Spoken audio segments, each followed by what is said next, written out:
রাজশাহী বিশ্ববিদ্যালয়ের এক চিকিৎসককে আওয়ামী লীগ ট্যাগ দিয়ে মারধরের অভিযোগ উঠেছে বহিরাগতদের বিরুদ্ধে।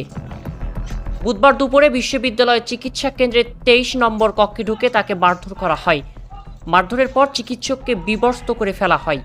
এ সময় ঘটনার ভিডিও ধারণ করা কয়েকজনের মোবাইল ফোনও ছিনিয়ে নিয়ে পালিয়ে যায় হামলাকারীরা।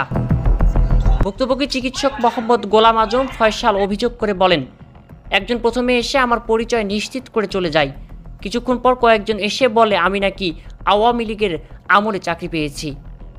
কথা বলেই তারা মারধর শুরু করে। পরে আমাকে টেনে হিঁচড়ে বাইরে নিয়ে যাওয়া হয়।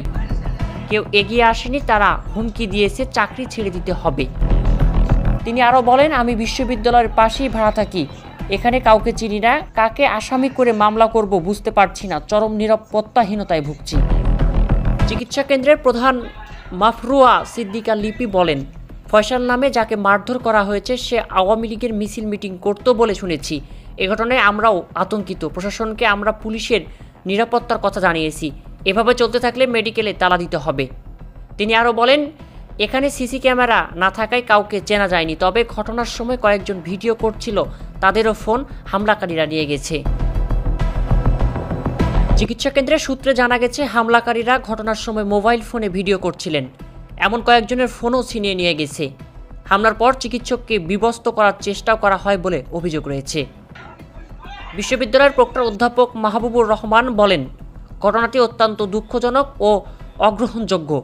বহিরাগতরা এসে বিশ্ববিদ্যালয়ের স্টাফকে মারধর করেছে। আমরা একজন অভিযুক্তর নাম পেয়েছি, জনি, তার বাড়ি ক্যাম্পাস সংলগ্ন এলাকায় বলে ধারণা করছি।